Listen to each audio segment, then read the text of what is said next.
ரொம்ப ரொம்ப நாள் சொரியாசிஸ் இருக்குது, ஒரு 3-4 வருஷமாக வந்து சொரியாசிஸ் இருக்குது அப்படிங்கும்போது என்ன ஆகும்னு பார்த்தீங்கன்னா, ஸோ இந்த மாதிரியான ஜாயிண்ட்டையும் வந்து கொஞ்சம் அஃபெக்ட் பண்ண ஆரம்பிக்கும். ஸோ அதான் வந்து சொரியாட்டிக் ஆர்த்ரைட்டிஸ் அப்படின்னு சொல்லிட்டு சொல்லுவோம். சொரியாசிஸ்லேயே ஒரு வகையான நம்மளுக்கு சொரியாசிஸ். அது என்ன ஆகும் அப்படின்னு பார்த்தோன்னா, ரொம்ப நாளாக நம்மளுக்கு அந்த சொரியாசிஸ் பேச்சஸ் இருக்குது, ஒழுங்கான நம்ம ட்ரீட்மெண்ட் எடுக்கல, உள்ள இன்ஃபெக்ஷன் வந்து குறையவே இல்லை அப்படிங்கும் போது என்ன ஆகும்னு பார்த்தீங்கன்னா, அது நம்மளோட போன்ஸையும் அஃபெக்ட் பண்ண ஆரம்பிச்சிடும். அவங்க சொன்ன மாதிரி என்ன ஆகும்னு பார்த்தீங்கன்னா, வந்து அந்த ஜாயிண்ட் வந்து வீக்கம் கொடுக்க ஆரம்பிக்கும். அதுலேயும் மெயினாக பார்த்தோம் அப்படின்னா, அந்த முழங்கால் மூட்டில் பார்த்தோம் அப்படிங்கும் போது வீக்கம் நல்லா வந்து கொடுக்க ஆரம்பிக்கும்.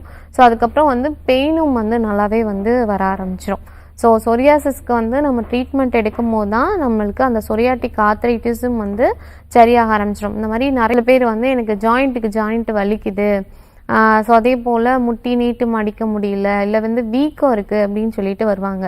ஸோ அந்த மாதிரி உள்ளவங்களுக்கு செக் பண்ணி பார்க்கும்போது உங்களுக்கு சொரியாட்டிக் ஆர்த்ரைட்டிஸ் வந்து வர ஆரம்பிக்கும். இது சொரியாசிஸ்லேயே ஒரு வகையான சொரியாசிஸ். இது ரொம்ப நாளாக சொரியாசிஸ் இருக்குது அப்படிங்கும் போது இந்த சொரியாசிஸும் வந்து வரதுக்கு வந்து வாய்ப்பு இருக்குது. ஸோ அது என்ன பண்ணும் அப்படின்னா, நம்மளுக்கு அந்த ஜாயிண்ட்ஸை வந்து அஃபெக்ட் பண்ண ஆரம்பிச்சிடும். அஃபெக்ட் பண்ணி வீக்கம், வலி இது எல்லாத்தையுமே வந்து கொடுக்க ஆரம்பிக்கும். ஸோ சொரியாசிஸ்க்கு கரெக்டாக நம்ம ட்ரீட்மெண்ட் எடுத்து உள்ளுக்கு வந்து அந்த இன்ஃபெக்ஷன் கொஞ்சம் கொஞ்சமாக பிளட்டில் கம்மியாகுது அப்படிங்கும் போது தான் இந்த சொரியாட்டிக் ஆர்த்ரைட்டிஸையும் வந்து நம்ம தவிர்க்க முடியும். ஸோ இதுக்கு என்ன பண்ணலாம் அப்படின்னு பார்த்தோன்னா, நம்ம வந்து வீட்டில் வந்து சிற்றரத்தை, நாட்டு மருந்து கடையில் கூட சிற்றரத்தை கிடைக்கும். ஸோ அதை வந்து நம்ம என்ன பண்ணலாம் அப்படின்னு பார்த்தோன்னா, நல்லா வந்து காய வச்சு பவுடர் பண்ணி வச்சுக்கோங்க. ஸோ அதை வந்து ஒரு 1/2 ஸ்பூன் காலையில் வந்து வெந்நீரில் கலந்து நம்ம சாப்பிட்டுட்டு வரலாம்.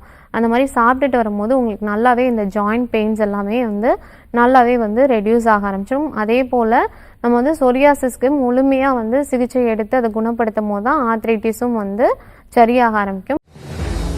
மேலும் ஆரோக்கிய வாழ்விற்கு எளிமையான மருத்துவ குறிப்புகள் மற்றும் சிகிச்சை பெற்று குணமடைந்தவர்களின் அனுபவங்களை உடனுக்குடன் தெரிந்து கொள்ள RJR ஹாஸ்பிட்டல்ஸ் யூடியூப் சேனலை சப்ஸ்கிரைப் செய்து கொள்ளுங்கள்.